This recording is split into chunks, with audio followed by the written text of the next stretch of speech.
चलिए सबसे पहले गायत्री मंत्र। ओम भूर्भुवः स्वः तत्सवितुर्वरेण्यं भर्गो देवस्य धीमहि धियो यो नः प्रचोदयात्। तो पिछली बार जो हमने बात की थी वो डिज़ास्टर मैनेजमेंट लेने का सोच रहे थे ना हम लोग, इंटरनल सिक्योरिटी के बाद में डिज़ास्टर मैनेजमेंट। तो डिज़ास्टर मैनेजमेंट में आपने अपलोड किया हुआ वीडियो देखा होगा, तो उसमें डोमेस्टिक एफर्ट हमारे जो नेशनल प्रयास हैं, राष्ट्रीय प्रयास, उसमें दिए हुए हैं। तो इसकी शुरुआत होगी थोड़ा सा डिज़ास्टर मैनेजमेंट की डेफिनेशन, ठीक है। बहुत पहले नहीं हुआ है डिज़ास्टर मैनेजमेंट के ऊपर, बहुत बाद में शुरुआत हुई है। डिज़ास्टर मैनेजमेंट की जो भारत में शुरुआत हुई है वो आपने देखी होगी, उसमें सब बताया है ना। और वैश्विक स्तर पर ग्लोबल एफर्ट जो हैं वो भी बात के हैं। बट पहले थोड़ा सा आप जब करेंगे तो डिज़ास्टर मैनेजमेंट के व्हाट इज़ डिज़ास्टर, हैज़ार्ड और डिज़ास्टर में क्या डिफरेंस है। तो डेफिनेशन ऑफ हैज़ार्ड उसमें था, उसमें नहीं था उसमें, है ना। तो उसको पूरा होमवर्क बना लीजिए उसका, अगर आपने अभी तक नहीं बनाया तो उसको बना लीजिए। डिज़ास्टर मैनेजमेंट की के सिद्धार्था की बुक है, और भी ज्योग्राफी की और भी किताबें हैं, और ज़्यादा तो ज्योग्राफी के फर्स्ट पेपर में भी पूछा जाता है, थर्ड पेपर में भी पूछा जाता है, और केस स्टडी के तौर पे फोर्थ पेपर में आपको कहीं ना कहीं कोई आंसर देना पड़ेगा। फोर्थ पेपर में भी देना पड़ सकता है कि आप डीएम हैं, आप वहाँ पर बाढ़ नियंत्रण अधिकारी हैं, है ना। तो उस सब का फिर Yokohama convention, Hyogo convention and Sendai framework, Sendai convention. तो तीन जो है बड़ी चीज़ है, और इसमें जापान सबसे ऊपर है। जापान जो है, क्योंकि वहाँ पर डिज़ास्टर बहुत ज़्यादा होते हैं, खास करके अर्थक्वेक, इसलिए डिज़ास्टर मैनेजमेंट में उन्हीं के सबसे ज़्यादा प्रयास हैं, जापान के। पूरी दुनिया उसी को फॉलो करती है। तो तीनों, योकोहामा, हायोगो एंड सेंडाई, तो तीनों फ्रेमवर्क के ऊपर छोटे छोटा नोट्स बना लीजिए, आधे आधे पेज का, तो पूरा आंसर बन जाएगा। इसके अलावा डिज़ास्टर्स, इंडिया के डिज़ास्टर्स, डिफरेंट डिज़ास्टर्स क्या क्या हैं उनके बारे में थोड़ा सा आपको लिखना पड़ेगा। तो सबसे इम्पोर्टेंट डिज़ास्टर जो हम लोग देखते हैं, जो जिसको मैनेज करने की बात आती है गवर्नमेंट की, बाकी सरकार के प्रयास तो हमने लिखवाई दिए थे आपको, कब कब कैसे कैसे डिस्ट्रिक्ट लेवल पे, स्टेट लेवल पे है ना, सेंट्रल लेवल पे है। भारत में डिज़ास्टर्स में सबसे पहला अर्थक्वेक। तो जब भी कभी डिज़ास्टर के बारे में आप नोट्स बनाएं तो चार महत्वपूर्ण बातें हैं उसकी, चार इंपॉर्टेंट चीज़ें जिसको आपको नोट्स में लिखना चाहिए। पहला, definition, what is earthquake, earthquake क्या है, भूकंप क्या है, तो उसकी डेफिनेशन। यहाँ हम लोग वो वाला नहीं लिखेंगे, ज्योग्राफी वाला नहीं है। ज्योग्राफी में अर्थक्वेक जो हम S wave, primary wave, secondary wave, वो अलग चीज़ है। यहाँ केवल डेफिनेशन, पहला तो। दूसरी चीज़,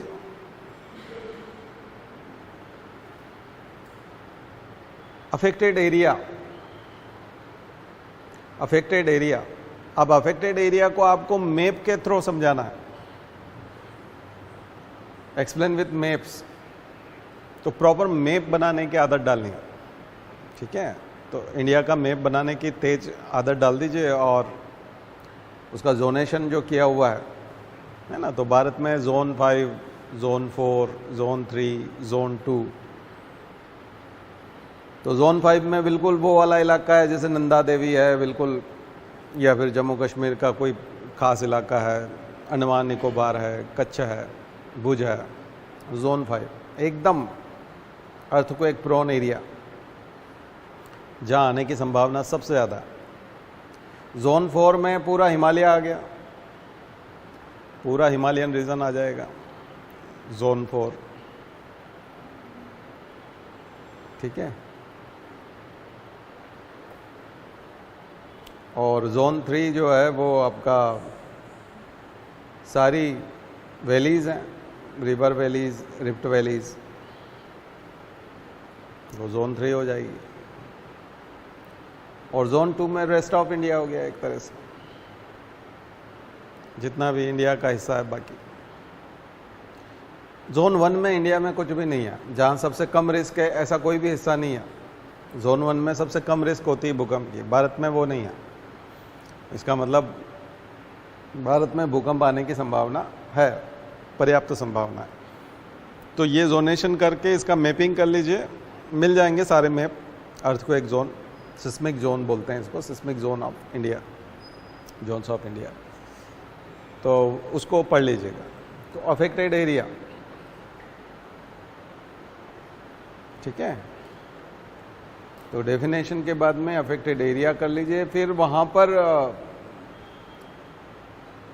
जो है क्या एफर्ट्स होंगे, उसके लिए क्या एफर्ट्स होंगे, pre disaster, during disaster, post disaster, agencies कौन होंगी,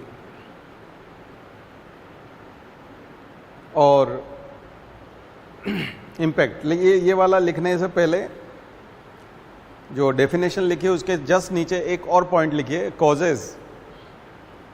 बहुत इंपॉर्टेंट पार्ट है डिजास्टर मैनेजमेंट में, कॉजेज।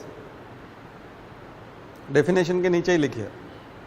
कॉजेज दो तरीके से लिखे, natural causes and anthropogenic causes. पूरे डिजास्टर मैनेजमेंट में natural causes and anthropogenic causes, दो कारण है, नेचुरल और एंथ्रोपोजेनिक। तो हम नेचुरल कॉजेज क्या मानेंगे, तो वही प्लेट टेक्टोनिक और तमाम हम लोग जो मानते हैं अर्थक्वेक में। तो फिर एंथ्रोपोजेनिक क्या होगा कि हम लोगों ने कई जगह पर ब्लास्ट करना शुरू कर दिया है, माइनिंग करना शुरू कर दिया है, डेवलपमेंटल प्रोजेक्ट्स हैं, डैम्स बना दिए हैं, पानी बहुत सारा इकट्ठा करते रहते हैं, एक्स्ट्रा पानी बाहर वेट होता है। तो कुछ एंथ्रोपोजेनिक कॉजेज भी हैं, ठीक है। तो ये ऐसे कॉजेज लिखना है। और लास्ट में इम्पैक्ट, उसका प्रॉपर इम्पैक्ट क्या पड़ता है, तो ये एक नोट्स बनने का एक तरीका है डिजास्टर मैनेजमेंट, ठीक है। ये पहला डिजास्टर हुआ। दूसरे में लिखिए फ्लड।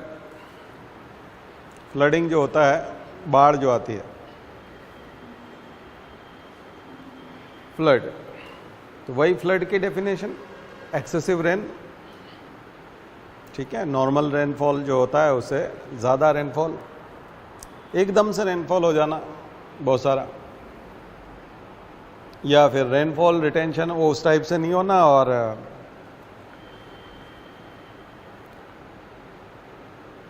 वो जो है बढ़ते जाना, पानी बढ़ते जाना। तो उसकी प्रॉपर डेफिनेशन आपको लिखनी है। फिर कॉजेज, नेचुरल कॉजेज फ्लड के, वही excessive rain, cumulonimbus clouds, cumulonimbus clouds बनते हैं तो एक्सेस रेन होती है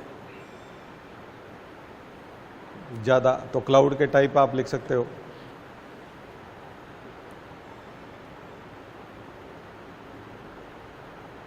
और जो एंथ्रोपोजेनिक कॉजेज है, डिफॉरेस्टेशन, डिफॉरेस्टेशन से भी कहीं बारिश ज़्यादा हो जाएगी, कहीं एकदम कम होगी, डिफॉरेस्टेशन। और अर्बनाइजेशन, अर्बनाइजेशन हो जाएगा तो आपने ड्रेनेज सारे ख़त्म कर दिए, तो अर्बन फ्लड्स जितनी भी है, जो बड़े बड़े शहरों में फ्लड आती है, वो तो एंथ्रोपोजेनिक ही है, क्योंकि आपने वहाँ जो वेटलैंड्स थी और पॉन्ड्स थे, लेक्स थे, सबको ख़त्म कर दिया। हैदराबाद की बाढ़, बेंगलोर की बाढ़, मुंबई की बाढ़। भोपाल में इसलिए नहीं है क्योंकि भोपाल में लेक्स हैं, पॉन्ड्स बने हुए हैं, तो हम सिटी ऑफ लेक्स बोलते हैं, तो उसका फ़ायदा है क्योंकि वो पानी नेचुरल अपने फ्लो में बेसिन में जाता है और नेचुरल फ्लो मांगता है।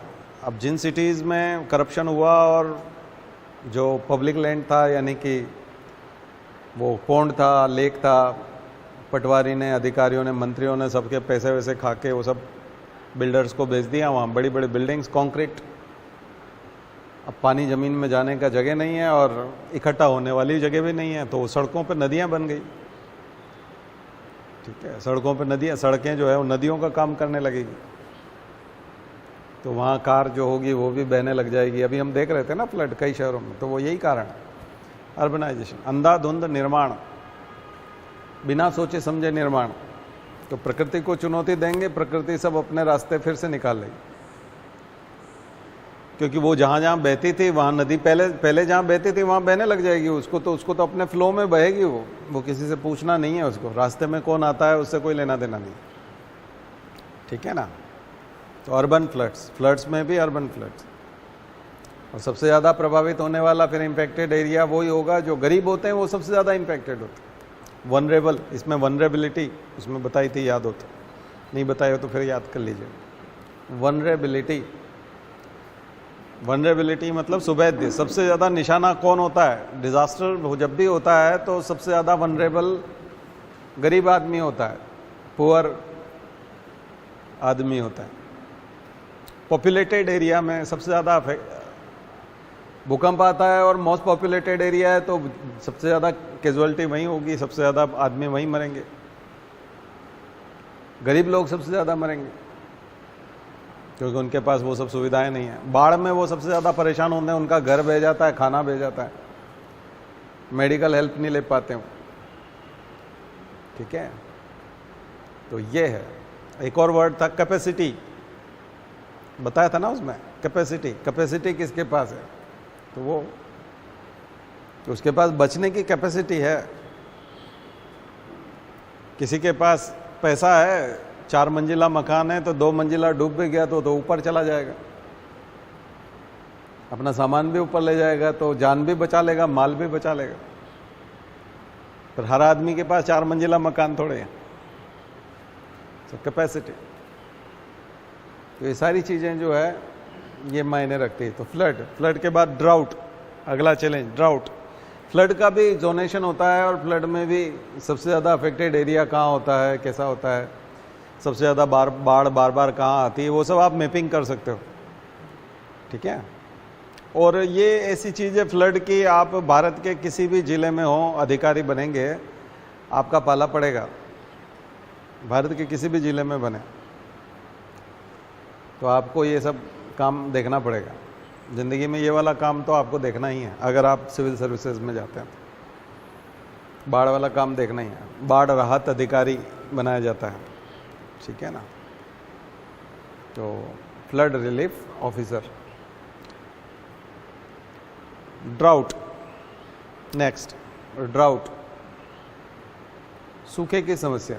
तो सूखा प्रवण क्षेत्र जिसको बोलते हैं, ड्राउट प्रोन एरिया, पहले से ही मैपिंग होती है।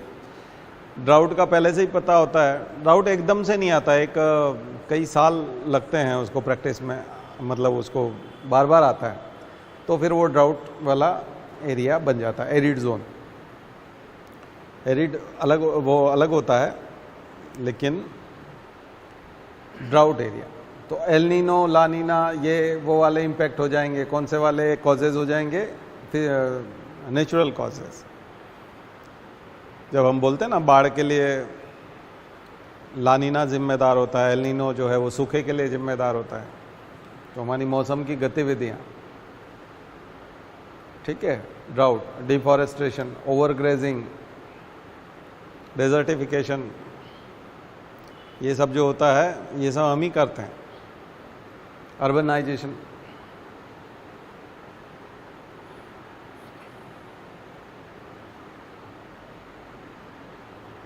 तो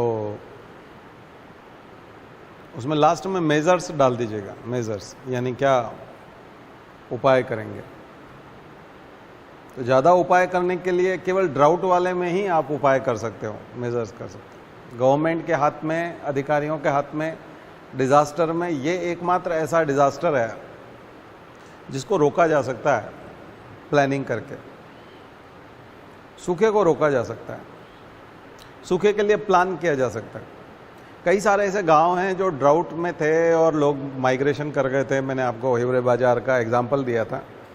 और भी राजस्थान के कई सारे गांव हैं, राजेंद्र सिंह को वाटरमैन कहा जाता है, जिन्होंने जंगल लगा दिए, जिन्होंने फसलें लगा दी, तालाब बना दिए, पानी का काफ़ी सोर्स है, वाटरशेड मैनेजमेंट, वाटर रिचार्ज की जो है काफ़ी सुविधाएं हैं। तो बहुत चीज़ें हुई है इस मामले में। यानी जो जागरूक ऑफिसर होते हैं, सोशल वर्कर होते हैं, एनजीओ होते हैं, बहुत सारी एजेंसीज़ हैं ऐसी। पानी फाउंडेशन आमिर खान चलाते हैं, पानी फाउंडेशन महाराष्ट्र में। तो ऐसे बहुत सारे जो है ऐसे काम होते हैं जो एल्ट्रुइज्म से जुड़े हुए हैं, परोपकार से जुड़े हुए हैं, समाज के काम से जुड़े हुए हैं, फिलेंथ्रोपिक एक्टिविटीज़ है। और कॉरपोरेट सोशल रिस्पॉन्सिबिलिटी वाले भी चलाते हैं, CSR के तहत भी चलाते हैं, कॉरपोरेट्स भी चलाते हैं। तो उसमें सूखे से लड़ा जा सकता है। इसलिए ड्राउट मैनेजमेंट जो है वो बहुत बड़ा पढ़ना चाहिए। डिज़ास्टर में सबसे ज़्यादा क्वेश्चन भी इसी से बनते हैं, क्योंकि बाकी जो डिज़ास्टर है उनका तो आप ज़्यादा कुछ कर नहीं सकते, लेकिन और इसका एंथ्रोपोजेनिक कॉजेज़ भी ज़्यादा है, क्योंकि हम ही लेके आए हैं ड्राउट को, तो हम ही निपटाएंगे भी उसको। हमारी वजह से ही हुआ है तो हम ही उसको ठीक भी करेंगे। इसलिए ड्राउट के क्वेश्चंस जरूर बनेंगे। तो बना लीजिए उसका नोट्स, हमारे नोट्स में भी लिखा हुआ है, बाकी ज्योग्राफी की सभी किताबों में होता है। अलग से डिज़ास्टर मैनेजमेंट की बुक भी आती हैं, उनमें भी ड्राउट मैनेजमेंट, ठीक है। इसका भी मैपिंग होगा।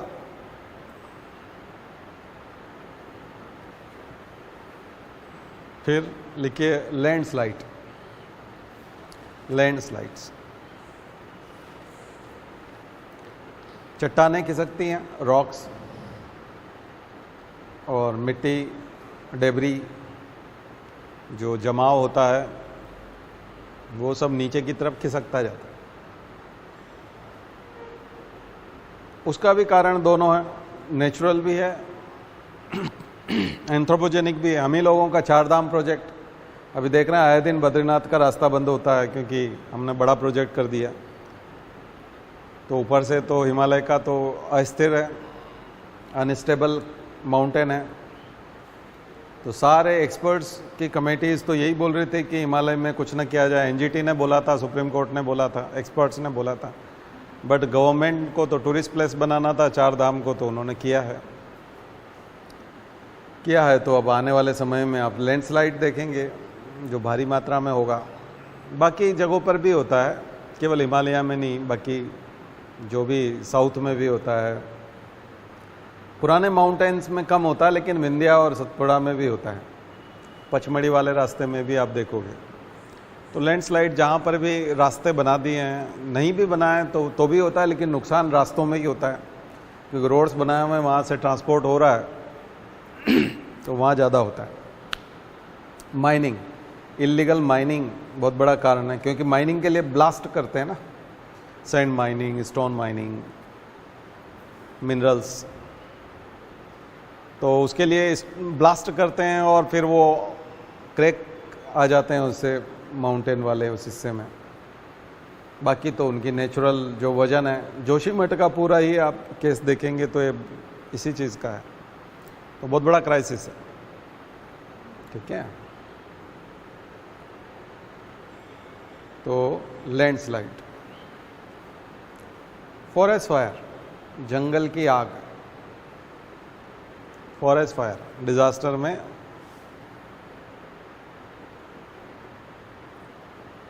जंगल की आग,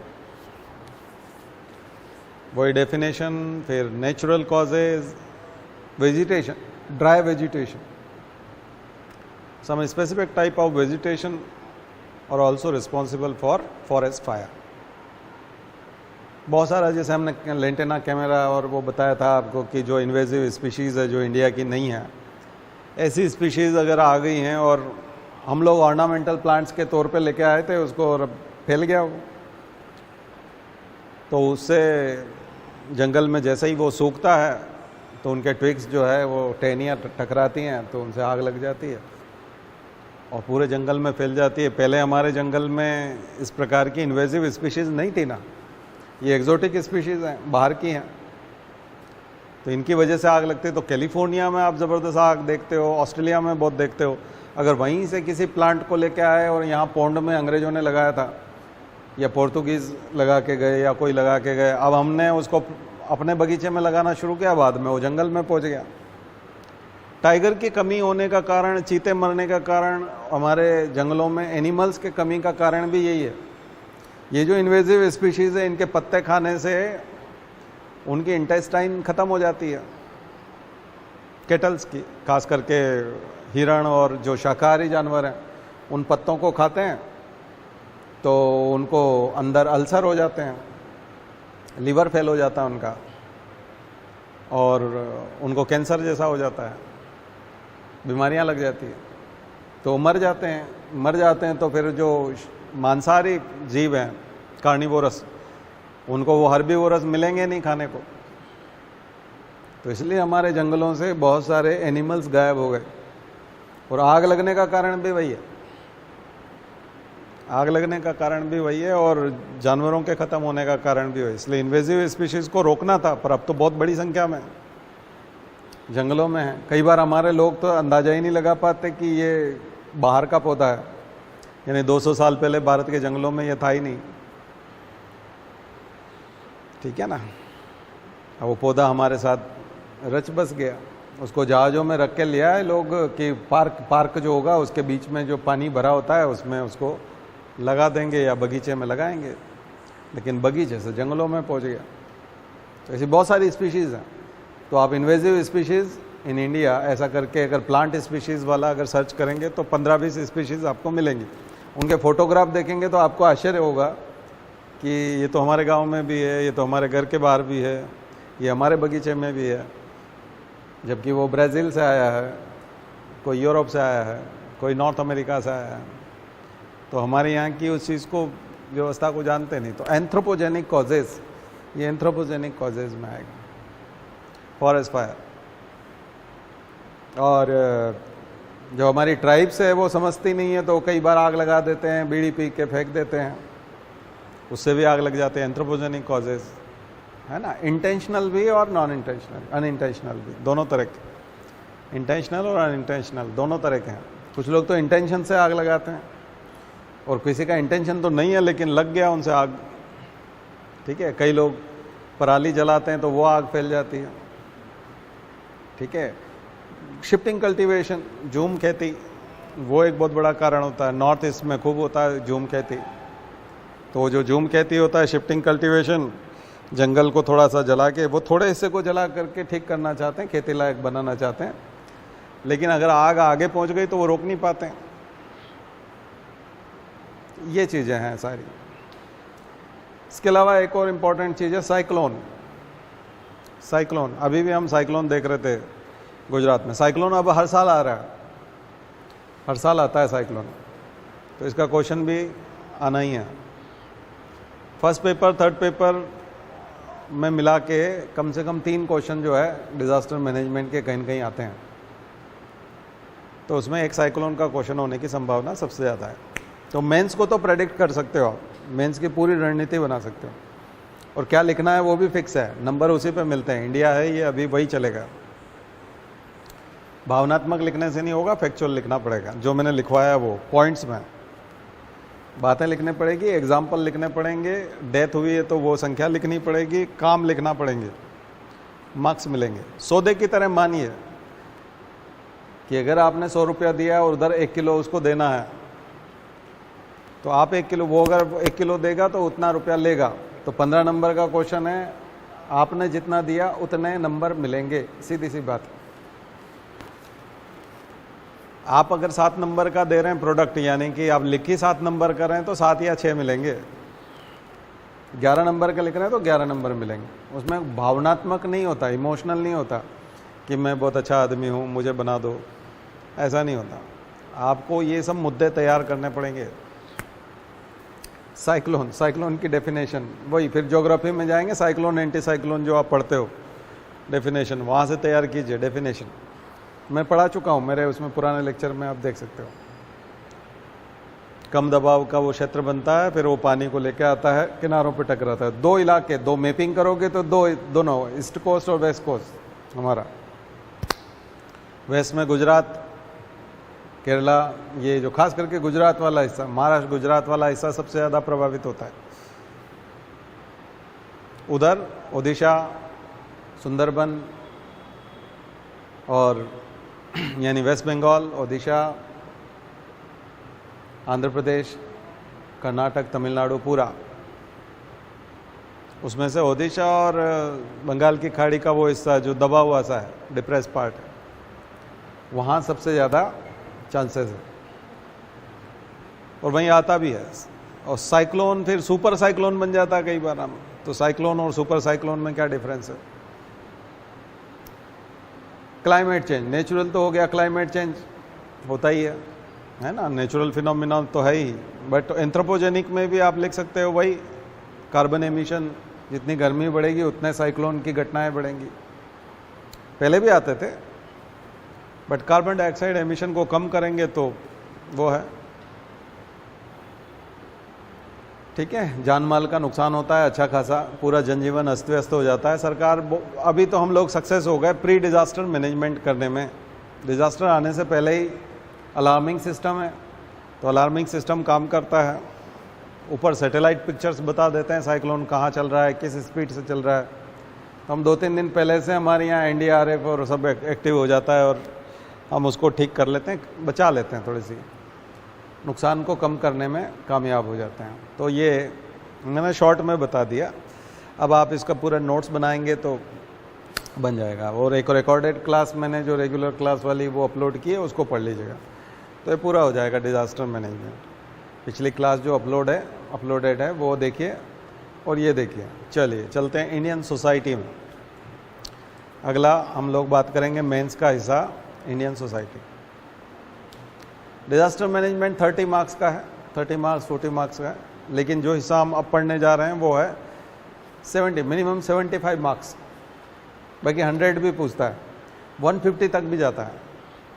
इंडियन सोसाइटी 3rd पेपर में है सोशल चेंज आफ्टर इंडिपेंडेंस, यानी पोस्ट इंडिपेंडेंस सोशल चेंज। स्वतंत्रता के बाद में सामाजिक परिवर्तन, स्वतंत्रता के बाद क्या सामाजिक परिवर्तन हुआ, ये है 3rd पेपर।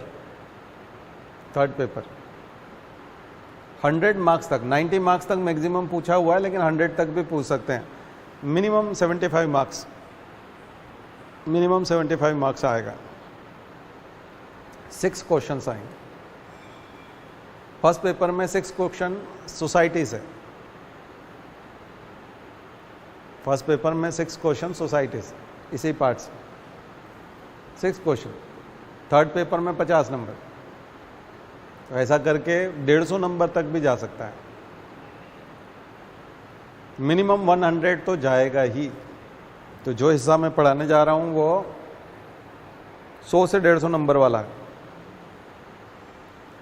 तो हम आज की क्लास भी लेंगे, कल की भी, और नेक्स्ट टाइम भी 1 आध क्लास लेंगे, 1 या 2 क्लास, क्योंकि बहुत इंपॉर्टेंट हिस्सा है ना। इसको इस तरह से सिलेबस को मैं पहली बार मेंस को बता रहा हूँ खोल के। तो अगर आप मेरे हिसाब से होमवर्क करते जाएंगे तो मेंस की तैयारी हो जाएगी, ठीक है ना। और अब MPPSC में भी अलग से दिया है उसने, इंडियन सोसाइटी और वो सब तो अलग से दिया है, तो वो भी तैयारी हो जाएगी इसी। तो अच्छे से करते जाइए। एंथ्रोपोलॉजी ऑप्शनल वालों के लिए बहुत इंपॉर्टेंट है, सोशियोलॉजी ऑप्शनल वालों के लिए बहुत इंपॉर्टेंट है यही हिस्सा, क्योंकि ये बेसिक तैयार करेगा। 2 NCERT है उसकी, मैं भेज दूंगा, ग्रुप में डाल दूंगा, तो वो ज़रूर आप पढ़ लीजिए। 3-4 किताबें पढ़ी जा सकती है, उसमें से 2 ज़रूर पढ़ना है। टाइम हो तो जिनको आगे एग्ज़ाम देनी है 2-3 साल बाद, वो 4 किताबें पढ़ सकते हैं। योजना पत्रिका पढ़ सकते हैं, लाइव मिंट अखबार पढ़ना है, इंडियन एक्सप्रेस और द हिंदू के आर्टिकल देखना है। आर्टिकल बहुत इंपॉर्टेंट है, करंट अफेयर्स के एग्जाम्पल इसमें बहुत ज़्यादा है, एग्जाम्पल देना पड़ेंगे, बिना एग्जाम्पल के इंडियन सोसाइटी का वो नहीं बन पाएगा। ठीक है, तो करते हैं स्टार्ट। इंडियन सोसाइटी, सबसे पहले definition society, what is society. तो एक बहुत फेमस कोट है एरिस्टोटल का, man is a social animal. Animal word तो यूज किए, सोशल एनिमल, सामाजिक प्राणी है, मनुष्य एक सामाजिक प्राणी है।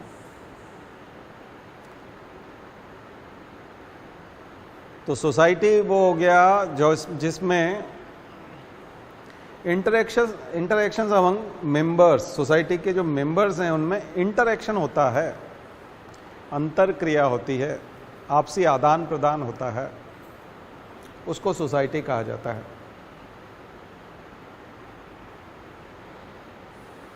इंटरेक्शन बहुत जरूरी है, सबसे इंपॉर्टेंट चीज इंटरेक्शन।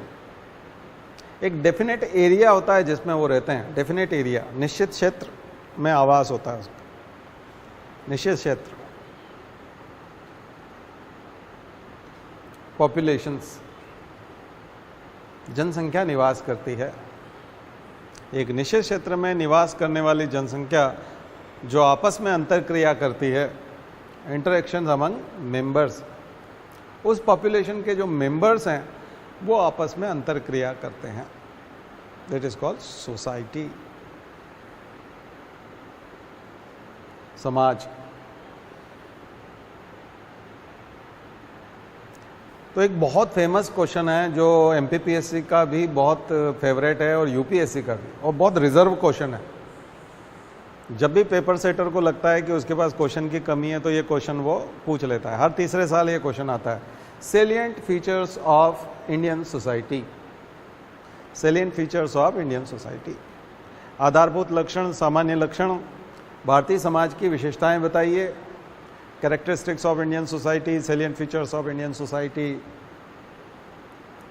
ये बहुत ही सामान्य प्रकार का प्रश्न है, ये हमेशा तैयार होना चाहिए। Salient features of Indian constitution, salient features of Indian culture, salient features of Indian society, बिल्कुल कॉमन क्वेश्चन है और हमेशा तैयार होना है। जो भी सर्विस इनकी तैयारी कर रहा है कंपटीशन की, मेंस जिसको भी लिखना है, ये क्वेश्चन पूरा पक्का तैयार होना चाहिए। ये रिजर्व क्वेश्चंस है जो आपको बचाते हैं, और ये इतने अच्छे तैयार होने चाहिए कि ये मान के चलिए कि आपको लिखना ही है एग्जाम में जाके। कई बार वो लैंग्वेज बदल देता है, क्वेश्चन वही रहता है, आंसर वही रहता है। 2013 से लेके 2022 तक ये जो 10 साल में लगभग 60 क्वेश्चन आए, 6 क्वेश्चन हर साल आए। उन 60 क्वेश्चन में से 30 क्वेश्चन रिपीट हुए हैं, लैंग्वेज बदल गई, आंसर वही है, सेम आंसर, सेम आंसर। और जिसको ये पता नहीं कि ये वही क्वेश्चन है जिसका आंसर मुझे पता है, तो वो लिख नहीं पाता ठीक से। तो आपको क्वेश्चन को समझना आना चाहिए, और क्वेश्चन के टेल वर्ड को समझना बहुत जरूरी है। मैं डाल दूंगा आपके ग्रुप में टेल वर्ड के बारे में, तो टेल वर्ड को समझना बहुत जरूरी है, क्या बोल रहा है वो। एनालाइज करने के लिए कह रहा है, क्रिटिकली एनालाइज करने के लिए कह रहा है, कमेंट करने के लिए कह रहा है, डिस्कस करने के लिए कह रहा है, एक्सप्लेन करने के लिए कह रहा है, एलेबोरेट करने के लिए कह रहा है, वो एक्चुअल चीज है। वाकई में वो उसी पे ढांचा बना रहेगा। डिस्कस करना है मतलब चर्चा करने के लिए बोल रहा है, तो दोनों पक्ष देते जाइए, बैलेंस व्यू देते जाइए अपना, positive, negative, pros, cons, favour, against, लिखने के बाद एक balance view, then way forward अगर कहीं लिखने का है तो ठीक, अदरवाइज आप उसको कंक्लूड कर दीजिए। एनालाइज करने के लिए कह रहा है मतलब फैक्ट्स लगेंगे, ठीक है, फैक्ट्स लगेंगे, फिर आप एनालिसिस करेंगे। क्रिटिकली एनालिसिस करने के लिए कह रहा है मतलब आप अपना विचार दे सकते हैं, एनालाइज में फैक्ट कम लगेंगी, मतलब आप अपना विचार दे सकते हैं, लेकिन क्रिटिकली एनालाइज में आप अपने वर्ड्स में कर सकते हैं। डिस्कस में आपको अपने वर्ड्स नहीं डालने हैं, उसमें जो क्वेश्चन में लिखा है उसी को डिस्कस करना है। एक्सप्लेन इलेबोरेट में उसको बढ़ाना है, ठीक है। तो ये चीज़ें थोड़ा सा समझिएगा, मैं बता दूंगा और इसके बारे में आपको समझा देंगे। ये बहुत इंपॉर्टेंट हिस्सा है। कई लोग जो है क्वेश्चन गलत तरीके से लिख के आते हैं, इसी वजह से उनका सिलेक्शन नहीं होता, मार्क्स नहीं आते। ठीक है ना, तो बताएंगे आपको किस में क्या करना होता है। अभी चलिए, अभी पहले सोसाइटी में, तो ये वाला क्वेश्चन आप तैयार कीजिए। कैसे करेंगे मैं अभी बीच बीच में डिस्कस करूंगा, उसमें सारी चीज़ें कवर हो जाएंगी। अब एक एग्जांपल हम लोग लेते हैं जो बहुत ही कॉमन क्वेश्चन है, impact of globalisation, impact of globalisation on Indian society, impact of globalisation. अब वो जो एक प्रश्न है जो 6 क्वेश्चन पूछता है यूपीएससी, उसमें से एक क्वेश्चन ये सिलेबस का पार्ट है, इसका सिलेबस जाकर के देखेंगे तो आपको समझ में आ जाएगा। Impact of globalisation on Indian society.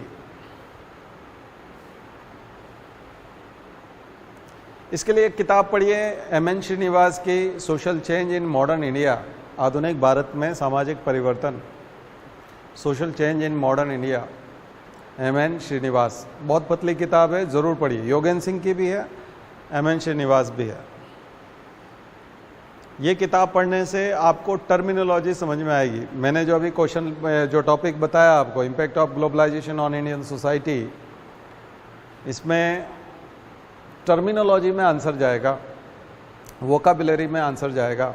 Vocabulary किसकी लगेगी? सोशियोलॉजी की लगेगी, जनरल नहीं चलेगा, जनरल इंग्लिश, जनरल हिंदी नहीं, सोशियोलॉजी। संस्कृतिकरण, संस्कृतिकरण बोलते हैं हम लोग, कल्चराइजेशन,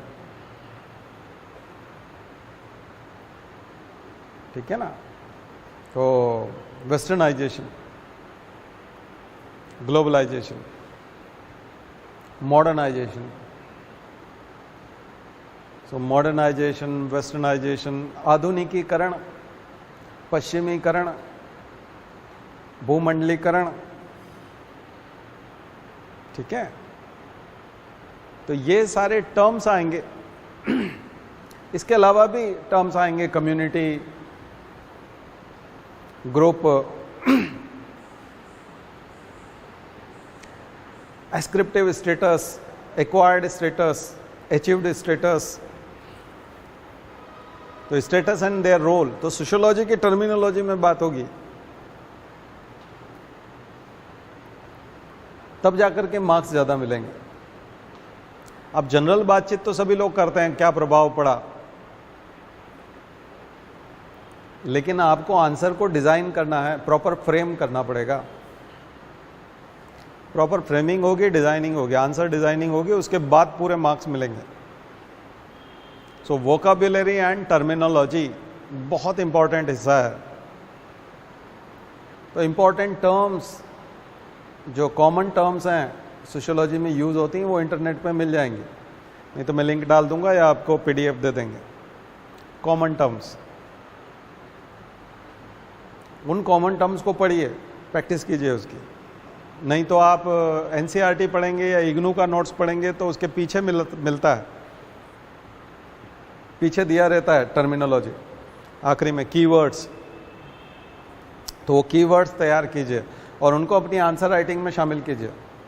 देखिए, प्रैक्टिस करना पड़ेगी, ऐसे भाव संवेदनाओं से कुछ नहीं होता है, सपने देखने से भी कुछ नहीं होता, वाकई में हाथों से लिख लिख के प्रैक्टिस करना पड़ेगी। लिखने की परीक्षा है,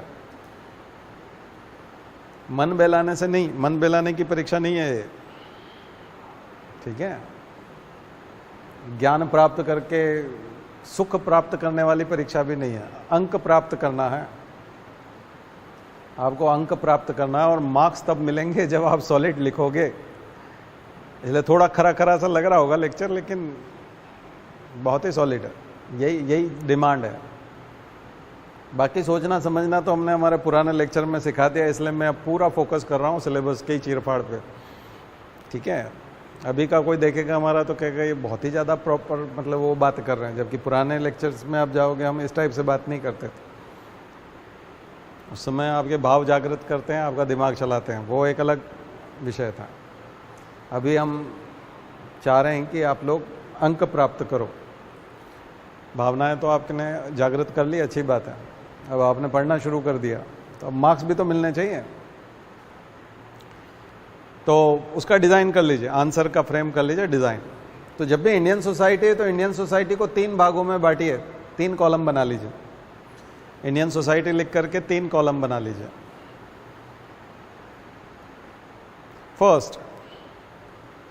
first column sections, different sections Indian society. First column sections, वर्ग। दूसरे कॉलम में लिखिए इंस्टीट्यूशंस, संस्थाएं, इंस्टीट्यूशंस। एंड थर्ड में लिखिए culture.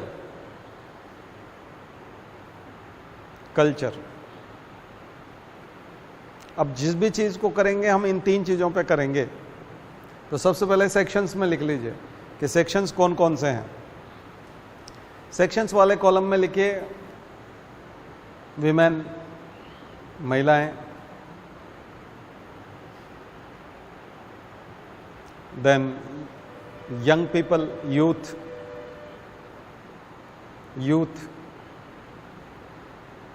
Aged people,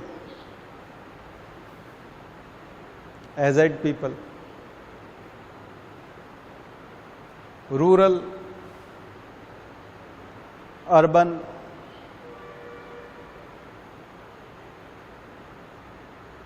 weaker sections. हम वीकर के आगे तो लगाते ही हैं सेक्शंस, सो वीकर सेक्शंस। ठीक है। हाँ, वो LGBT भी बोल सकते हैं, बट यहाँ हम लोग चूंकि ग्लोबलाइजेशन और इसकी बात कर रहे हैं ना, तो हाँ वो भी कर सकते हैं। अब आप देखिए, अब आपका क्वेश्चन इम्पैक्ट ऑफ ग्लोबलाइजेशन, वैश्वीकरण का प्रभाव महिलाओं पे क्या पड़ा, वैश्वीकरण का प्रभाव पूछ चुका। एजेड पीपल पूछ लिया उसने, बुजुर्ग और महिलाओं का क्वेश्चन आ गया। अब युवाओं का और उनका बचा हुआ है। ग्रामीण क्षेत्र पर ग्लोबलाइजेशन का क्या प्रभाव, LPG का प्रभाव क्या है, लिबरलाइजेशन, प्राइवेटाइजेशन, ग्लोबलाइजेशन का ग्रामीण क्षेत्र पे क्या प्रभाव, शहरी क्षेत्र पे क्या प्रभाव। Sections, institutions, family. अब एक एक क्वेश्चन आएगा ऐसे, तो आपके ये सारे क्वेश्चन तैयार होने चाहिए। और कभी उसने पूरा पूछ लिया तो फिर तो ये तो मतलब एक तरह का लॉलीपॉप क्वेश्चन हो जाएगा। फिर तो आपके पास इतना सारा मैटर है लिखने को, क्योंकि तैयारी है। सो फैमिली, मैरिज, विवाह संस्था पे प्रभाव, परिवार संस्था पे प्रभाव, मैरिज पर प्रभाव, रिलीजन, धार्मिकता पे प्रभाव, रिलीजन, धर्म पे क्या प्रभाव है, पॉलिटिकल इंस्टीट्यूशंस, इकोनॉमिक इंस्टीट्यूशंस में ये आएंगे।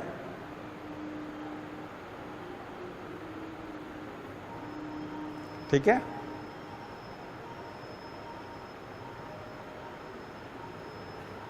नेक्स्ट, कल्चर, भारतीय संस्कृति पे प्रभाव बताइए ग्लोबलाइजेशन का। कभी कभी तो सीधा ही बोल देगा Indian culture, impact on Indian culture, impact of globalisation on Indian culture, सीधा पूछ लेगा इंडियन कल्चर, भारतीय संस्कृति पे प्रभाव बताइए। लेकिन कभी कभी जो UPSC है वो इतना आसान सवाल नहीं पूछता, तो उसकी टर्मिनोलॉजी में आता है होमोजेनाइजेशन, होमोजेनिसिटी पे क्या प्रभाव पड़ा, होमोजेनिटी पे क्या प्रभाव पड़ा, होमोजेनाइजेशन, हाइब्रिडाइजेशन, ये इस टाइप की टर्मिनोलॉजी होती है। होमोजेनाइजेशन, हाइब्रिडाइजेशन,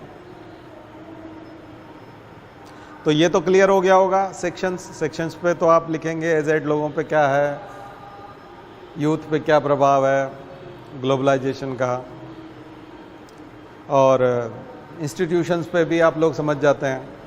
होमोजेनाइजेशन और उसका बता देता हूँ। इंग्लिश लैंग्वेज, अब इंग्लिश लैंग्वेज इंग्लिश मीडियम में स्टडी होमोजेनाइजेशन हो गया है, उसका समान रूप से इंडियन सोसाइटी में शामिल हो गया है। इंग्लिश में पढ़ाई, हम लोगों ने स्वीकार कर लिया इंग्लिश में पढ़ाई। इंग्लिश म्यूजिक, फॉरेन का वेस्टर्न म्यूजिक हम शामिल कर चुके हैं। वेस्टर्न म्यूजिक सुनता है आदमी, हम music, Hollywood, cinema, channels, social media. अब कंपनी तो सारी सोशल मीडिया की जो वेबसाइट्स हैं वो तो सब अमेरिका में ही है। यूट्यूब जो है ऐप आपके पास है, एप्लीकेशन आपके पास है, वेबसाइट आपके पास नहीं है, इंडिया के पास नहीं है। उसका पूरा ऐप का जो कंट्रोल है वो तो यूएस में है। सो ग्लोबलाइजेशन पूरी तरह से आ गया, हमने स्वीकार कर लिया, हमारा हिस्सा हो गया।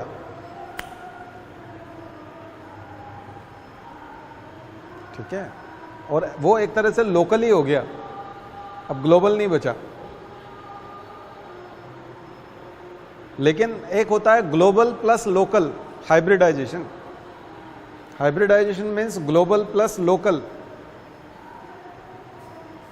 हमने उसका देशी वर्जन तैयार कर लिया। स्पाइडरमैन का मकड़ी मानव बना दिया उसने, भोजपुरी वाले ने अपना, उसने देशी वर्जन तैयार कर लिया, अपना वर्जन तैयार कर लिया, अपने तरीके से उसको खाना। जैसे साउथ इंडियन फूड को नॉर्थ इंडिया में अपनी तरीके से खाते हैं। साउथ इंडिया वाले अलग केले के पत्ते पे अलग तरीके से, उसकी ट्रेडिशन के हिसाब से अलग टेस्ट आता है। हमारे घर में जो बनता है इडली डोसा और वो सांभर, उनका टेस्ट अलग होता है, उनका अलग होता है। बट ये तो साउथ इंडिया का नॉर्थ इंडिया में, ठीक है ना।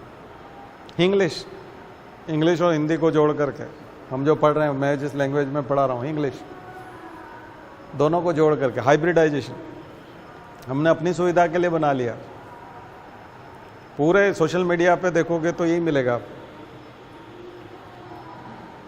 ठीक है। रिलीजन वाले में जो पढ़ा है ना, जैसे बाबा लोग सोशल मीडिया पे, वो बोलते हैं सोशल मीडिया पे नहीं रहना चाहिए, जबकि वो उनको जाना ही सोशल मीडिया से ही है वो नहीं होते तो तुमको भी नहीं जान पाते तो बाबा लोग सोशल मीडिया पे बहुत ज़्यादा, यूट्यूब से ही बाबा प्रसिद्ध हुए हैं। अब वो विदेशी संस्कृति का विरोध करते हैं, उसी संस्कृति की बदौलत आपको जान पाए हाइब्रिड कल्चर, हाइब्रिडाइजेशन है, समझ। वो नहीं होता मीडिया तो आपको नहीं जान पाते। तो ऐसे हाइब्रिडाइजेशन की चीज़ें बहुत ज़्यादा है, खाने पीने में भी है, म्यूज़िक में भी है। म्यूज़िक में फ्यूज़न म्यूज़िक करके और हम लोग काफ़ी सारी एक्सपेरिमेंट करते हैं। और भी सोसाइटी में बहुत सारी चीज़ें होती हैं जो इस तरह से तय होती है, ठीक है।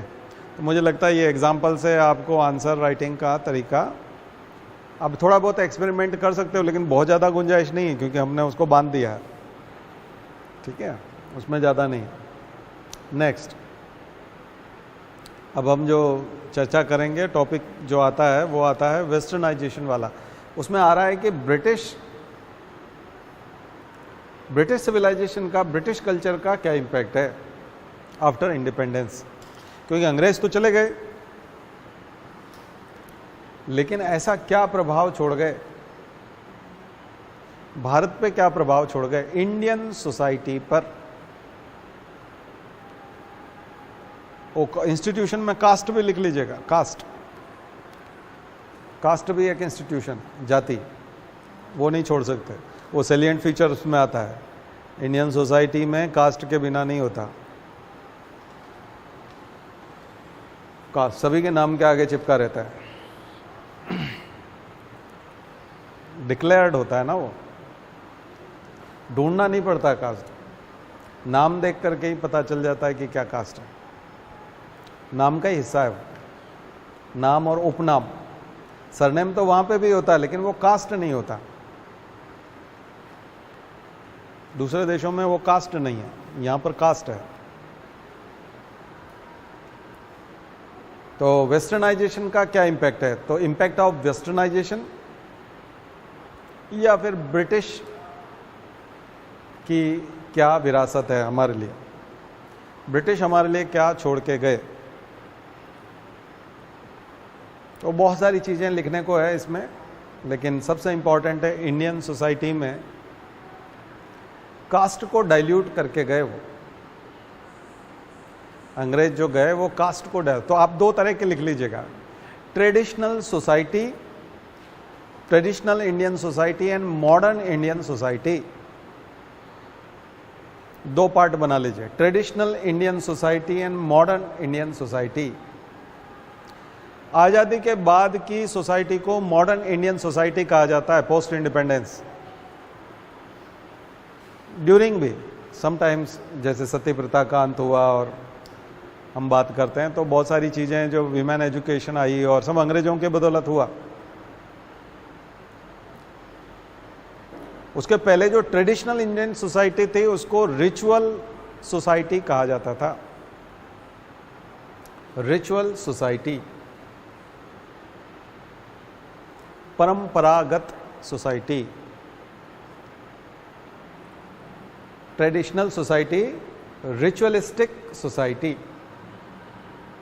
पारंपरिक सोसाइटी, समाज, पारंपरिक समाज था। और ये था हमारे स्पिरिचुअल टेक्स्ट है, स्पिरिचुअल नहीं बोलेंगे, रिलीजियस टेक्स्ट, धार्मिक ग्रंथों से निकला हुआ समाज था, धार्मिक ग्रंथों में बताया हुआ था,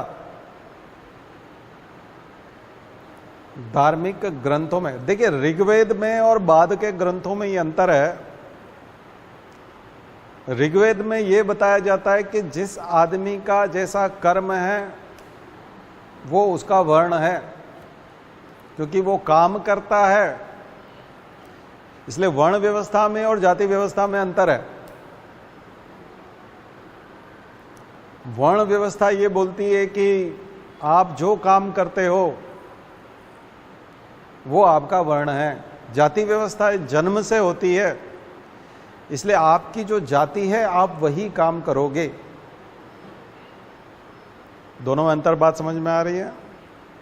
वर्ण व्यवस्था में अगर कोई व्यक्ति शिक्षा प्राप्त करने में काबिल है, लायक है, एलिजिबल है, पढ़ने लिखने का उसका मन है, दिमाग उसका चलता है, चीजों को रट लेता है, याद कर लेता है, भाषा को सीखने की उसकी इच्छा है, गुरु के पास बैठना चाहता है, तो वो ब्राह्मण बनने लायक है। वो कोई भी हो सकता है। बाद में जाति व्यवस्था, पहली शताब्दी के बाद, गुप्त काल के यहां से जाति व्यवस्था मजबूत हुई। तो जाति व्यवस्था ये बोलती है कि चूंकि वो ब्राह्मण के यहां पैदा हुआ है, इसलिए वो पढ़ेगा, वो मंत्र सीखेगा, वो ग्रंथ पढ़ेगा और वो पूजा पाठ कराएगा। वो फिक्स हो गया। वो लायक है या नालायक है उससे कोई लेना देना नहीं है। चूंकि वो ब्राह्मण का बच्चा है इसलिए वो ऐसा करेगा। जाति व्यवस्था क्लियर, वर्ण व्यवस्था डिफरेंट थी। तो अंग्रेजों के आने के पहले जो समाज था उसमें ये व्यवस्था बहुत मजबूत थी। ट्रेडिशनल रिचुअलिस्टिक सोसाइटी, पारंपरिक समाज।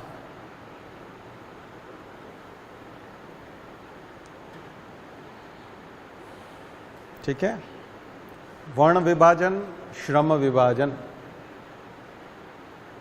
बट जाति व्यवस्था ने क्या कर दिया? जातिगत श्रम विभाजन। उसको वो काम करना ही पड़ेगा। सफाई करने वाले के बेटे को सफाई करने का ही काम करना पड़ेगा। और एजुकेशन कैसी थी? एजुकेशन रिलीजियस थी, गुरुकुल थे। कई लोग अभी सोशल मीडिया पे ये कमेंट करते हुए दिखते हैं कि जिस समय ब्रिटेन में कुछ नहीं था उस समय हमारे यहाँ हजारों गुरुकुल थे, लाखों गुरुकुल थे, पर इस टाइप के कमेंट आते हैं। लेकिन वो गुरुकुल रिचुअलिस्टिक शिक्षा देते थे, धार्मिक शिक्षा देते थे और सब लोगों को नहीं देते थे। अंग्रेज जो शिक्षा लेके आए थे वो शिक्षा सबके लिए थी, महिलाओं के लिए भी थी। कई लोग बोलते हैं प्राचीन भारत में बहुत सारी महिलाएं भी पढ़ती थी। महिलाएं गुरुकुलों में विद्यार्थी के तौर पे नहीं पढ़ती थी, वो शिक्षकों की या तो पत्नी थी या शिक्षकों की लड़कियां थी। वो छात्राओं के तौर पर रजिस्टर नहीं होती थी, बल्कि वो घर का काम सीखते हुए या पिता के लाड़ प्यार की वजह से वो उन शिष्यों के साथ शिक्षा को प्राप्त कर लेती थी, संयोगवश, एक्सीडेंटली, सर्कमस्टेंशियल, इंटेंशनली नहीं था। आपने कभी किसी भी स्टोरी में सुना है कि राजा की राजकुमारी भी गुरुकुल गई थी और गुरु उसको शिक्षा दे रहे थे? कर्ण चूंकि सारथी के लड़के थे, कर्ण को शिक्षा देने से द्रोणाचार्य ने मना कर दिया था। भगवान परशुराम जी ने दी थी, क्योंकि परशुराम जी थोड़ा सब परंपराओं में विश्वास नहीं करते थे, वो अलग टाइप के थे। उनने हर चीज तहस नहस की उस समय की। किसी भी चीज को जो समय से, काफी लंबे समय से चले आ रही, उन सब मान्यताओं को उन्होंने, अधिकांश चीजों को खत्म किया। उन्होंने लीक से हटके ही काम किए, सारे काम उनके बिल्कुल डिफरेंट हैं। और उनके शिष्य भी सब एक से एक हैं, भीष्म पितामह और कर्ण और सब अलग हैं। वो उस समय के हेनरी विवियन डेरोजियो की तरह थे, यंग बंगाल आंदोलन की जैसा है। तो उनका स्टाइल बिल्कुल अलग था। वो जो व्यवस्थाएं थी, उनको क्रांतिकारी महापुरुष हैं वो। इसलिए भगवान विष्णु के 10 अवतार में हम उनको, परशुराम को अवतार के तौर पे मानते हैं। नहीं तो एक शिक्षक को अवतारों में ले जाके बिठा देना बहुत मुश्किल काम था, ठीक है ना। तो वो एक बहुत अलग चीज है, इसलिए उनको छोड़ दीजिए, अपवाद है। अदरवाइज आप देखेंगे कि द्रोणाचार्य ने तो मना कर दिया था कि आप सूत पुत्र हो। एकलव्य की कहानी आती, उन्होंने मना कर दिया था, तो एलिनेशन था ना, पृथक कर देते थे, अलग कर देते थे। लेकिन अंग्रेजों की शिक्षा अलग नहीं करते थे। सेक्युलर एजुकेशन, सेक्युलर एजुकेशन का मतलब धर्मनिरपेक्ष को थोड़ा सा गाली टाइप बना दिया। सेक्युलर एजुकेशन का मतलब होता है कि धार्मिक नहीं पढ़ाया जाता है, साइंस पढ़ाई जाती है, फिजिक्स, केमिस्ट्री, ये सब सेक्युलर सब्जेक्ट्स हैं। इनका धर्म से कोई लेना देना नहीं है। कोई भी धर्म वाला होगा, ईसाई होगा तो भी उसके लिए H2O मतलब पानी है, हिंदू के लिए भी, मुसलमान के लिए भी। तो H2O और पानी, H2O को पानी बोलना सेक्युलर, इसको बोलेंगे सेक्युलर, न्यूट्रल एजुकेशन। इसलिए अंग्रेजों के स्कूल होना या इंग्लैंड में स्कूल होना और अंग्रेजों के बनाए हुए स्कूल भारत में होना, आजादी के बाद के भारत के स्कूल और पुराने गुरुकुलों में जमीन आसमान का अंतर है। पुराने गुरुकुल महिलाओं के लिए, दलितों के लिए, केवल ब्राह्मणों के लिए और कुछ निश्चित क्षत्रिय जातियों के लिए थे, बस। वैश्य भी सामान्यतः वहां पढ़ते हुए दिखाई नहीं देते, वैश्य भी शूद्र के समान ही थे, ठीक है, क्योंकि उन्हें व्यापार करते थे, इस वजह से टैक्स देना होता था। इसलिए पुराने गुरुकुल थे, अच्छी बात है, होने भी चाहिए थे। और उस समय संस्कृत भाषा थी, तो संस्कृत भी रिजर्व भाषा थी, वर्ग विशेष की भाषा थी, आम जन की भाषा नहीं थी। इसलिए बौद्ध धर्म फिर पाली भाषा के तौर पे एक बहिष्कार करता है, पाली भाषा। तो बौद्ध धर्म उस समय की एक क्रांति थी, जैन धर्म एक क्रांति थी, उन्होंने दूसरी भाषाओं में उस चीज को किया। चीज समझ रहे हैं? सो अंग्रेजों की शिक्षा सेक्युलर लैंग्वेज, ब्रिटिश इंपैक्ट है ये इंडियन सोसाइटी पे। जाति व्यवस्था दरक उठी, उसमें दरार पड़ गई जाति व्यवस्था में। क्यों हो गई? क्योंकि क्वालिफिकेशन, जो रोजगार था उसके लिए जो क्वालिफिकेशन थी वो ये वाली शिक्षा थी, धार्मिक शिक्षा क्वालिफिकेशन नहीं थी। जॉब उसको जो मिल रहा था वो कास्ट बेस्ड नहीं था। अंग्रेजों ने जो जॉब बांटे वो स्किल बेस्ड थे। आप इस जॉब को कर लेंगे तो आपको ये जॉब मिल जाएगा। कोई भी उस जॉब को कर सकता था। वो जाति देख करके जॉब नहीं देते थे। इस वजह से अर्बनाइजेशन भी हुआ, इंडस्ट्रियल रिवॉल्यूशन उनके वहाँ हुआ, तो यहाँ इंडस्ट्रियल रिवॉल्यूशन आया तो इंडस्ट्रियल सोसाइटी बनी, औद्योगिक समाज बना, शहरीकरण हुआ। अंग्रेजी शिक्षा ने भेदभाव नहीं किया, शिक्षा ने भेदभाव नहीं किया, तो स्किल बराबर बटी। जो भी पात्र था उसने स्किल हासिल किया, कौशल को प्राप्त किया, और उस स्किल के फलस्वरूप उसने आजीविका प्राप्त की, जॉब लिया। उससे जो सोसाइटी बनी, ये इम्पैक्ट, अब बात समझ में आई ना, ये इम्पैक्ट। तो दो तरह की मॉडर्न सोसाइटी। अब जो सोसाइटी बनी वो क्या बनी? Modern society. पुरानी थी ट्रेडिशनल सोसाइटी। महिलाओं की स्थिति खराब थी, दलितों की स्थिति खराब थी, शिक्षा केवल वर्ग विशेष के लिए थी, भाषा का एकाधिकार था, मोनोपोली थी, ठीक है, सिलेक्टिव क्लास के लिए था, सबका साथ सबका विकास नहीं था, ठीक, इंक्लूसिव ग्रोथ नहीं थी।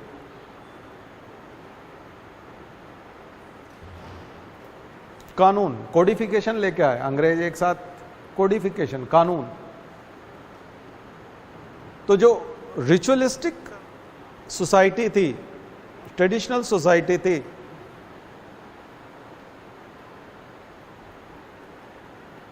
वो पर्टिकुलरिज्म था उसके अंदर। उसमें क्या था? पर्टिकुलरिज्म। पर्टिकुलर के लिए अलग कानून था, ब्राह्मणों के लिए अलग कानून था। ब्राह्मण अगर हत्या करेगा तो एक गाय देगा दान में ब्राह्मण को, दलित अगर हत्या करेगा तो 100 गाय देगा दान में ब्राह्मण को, ठीक है। दोनों बार दान ब्राह्मण को ही जाएगा, लेकिन दंड होगा, एक तरफ 100 गाय, एक तरफ 1 गाय, different. You show me man, I am showing you rule, law. आप मुझे आदमी बताओ, मैं तुम्हें कानून बताता हूं। पहले आदमी बताना पड़ेगा। मैं कानून बता रहा हूं ना तुमको, पहले आदमी बताओ कौन है। क्राइम जिसने भी किया है वो बताओ है कौन? पर्टिकुलरिज्म, पर्टिकुलर। और जब आदमी बता दोगे तो हम रूल बता देंगे कि ये रूल है। अंग्रेजों वाला जो था universalism, rule of law, rule by law नहीं, रूल ऑफ लॉ, कानून का शासन। इसलिए हमारा कॉन्स्टिट्यूशन जो बना है वो रूल ऑफ लॉ, कॉन्स्टिट्यूशनलिज्म में बोलते हैं ना हम लोग, rule of law. Traditional society से डिफरेंट। मॉडर्न सोसाइटी इस आधार पे चलती है, इक्वलिटी बिफोर लॉ, कानून के सामने सब बराबर, कोई भी हो, किसी भी कास्ट का हो, एपीसी की धाराएं सेम लगती है। आईपीसी भेदभाव नहीं करता, आईपीसी बराबर लगेगा।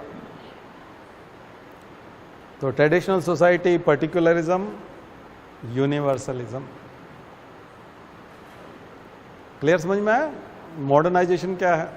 आधुनिकीकरण।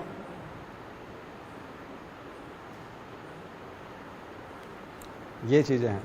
तो ये जो मैं आपको लैंग्वेज में लेक्चर दे रहा हूं ना, यही लैंग्वेज आपके लिखने में आनी चाहिए। बहुत लंबा है, मैं और कोशिश करूंगा आपको और चीजें बताऊं इससे। एक आपके लिए होमवर्क है, difference between modernisation and westernisation. What is difference between modernisation and westernisation? दोनों में क्या अंतर है, ये लिखिए, ये होमवर्क करके लाइए।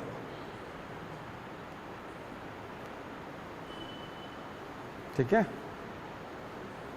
चलिए आज की बात यहीं समाप्त करते हैं। ओम द्यौ शांति अंतरिक्षग्वम शांति पृथ्वी शांतिरापः शांतिरौषधयः शांति वनस्पतयः शान्तिर्विश्वे देवाः शान्तिर्ब्रह्म शान्तिः सर्वगं शान्तिः शान्तिरेव शान्तिः सामा शान्तिरेधि। ओम शान्तिः शान्तिः शान्तिः सर्वारिष्टासु शान्तिर्भवतु। बोले गायत्री माता की, परम पूज्य गुरुदेव की, परम वंदनीय माता जी की। हम सुधरेंगे, हम बदलेंगे, एक बनेंगे। जन्म जहाँ पर, अन्न जहाँ का, ज्ञान जहाँ से, वह है प्यारा। देश की रक्षा कौन करेगा?